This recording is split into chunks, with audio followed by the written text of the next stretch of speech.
today what I'm going to be talking about is not a bodybuilder at all, or anybody that's really related to the fitness industry. I'm going to be talking about Busta Rhymes.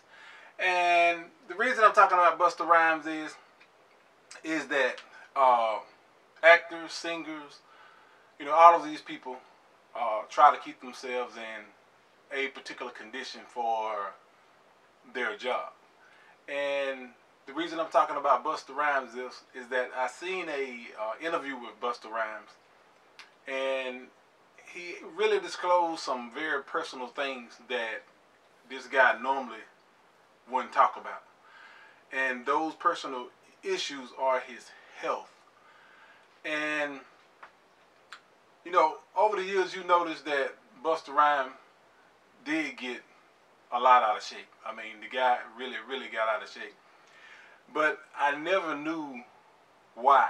I just contributed to him just being comfortable and just, not caring about anything but being comfortable.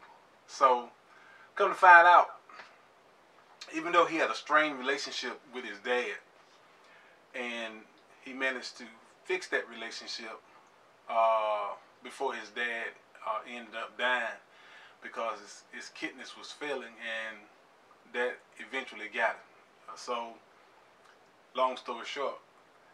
But Busta Rhymes took that very hard.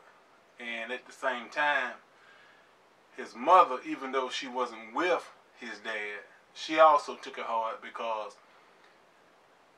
their relationship, his dad and his mom relationship was strained due to the breakup and things like that.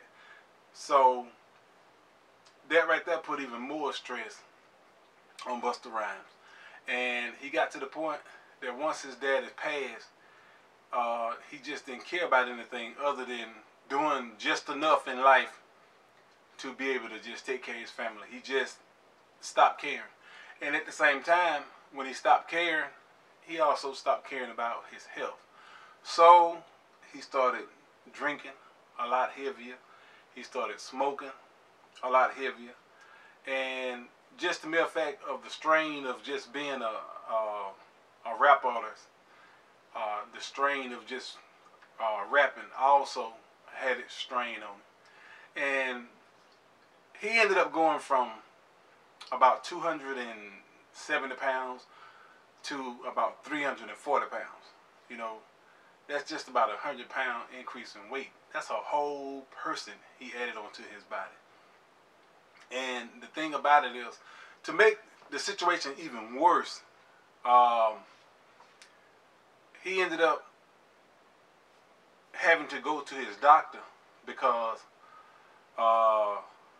he was having problems of losing his voice. His voice would just go, and he didn't know what it was. So he went to his doctor, and his doctor prescribed a medication for polyps that started growing on his vocal cords, which inevitably started enlarging to where it was actually closing off his throat. So not only did he have that issue, he also ended up with high blood pressure, being on 2 different blood pressure pills. And it's just gaining that much weight is like a snowball rolling downhill. It's just gonna get worse and worse. And I'm gonna come around to what my thought process is on the whole thing. But he ended up with these polyps on his throat that his doctor ended up giving him some type of medication for. And once he got that medication, it actually shrunk the polyps, enabling him to be able to rap again, so he can do his job. Now, naturally, he didn't stop his reckless way of drinking, smoking, and partying the way he was. And the polyps ended up coming back. But he happened to be in another city. So he was actually referred to another doctor by his doctor. And that doctor, from what he says, put the scope down his throat and you know, up his down his throat to look at what was going on in his throat. And he told him, he said, he's not going to be able to let him go home. He said, because, you know, if you go home and you sleep under the air conditioner or anything like that, and your throat closes up any more than it is, because that's what was going on. He lost his voice again, and he was trying to, you know, get to this next doctor and get, you know, some other type of prescription written so he can shrink those polyps so he can do what he got to do. But the doctor said his throat was closed up so much, if he'd have went home and went to sleep under air conditioning, he probably would have died. And so he ended up admitting Busta Rhymes in the hospital, and these polyps are on his vocal cords.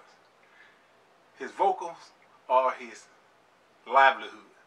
So the doctor had no room to make any kind of mistake.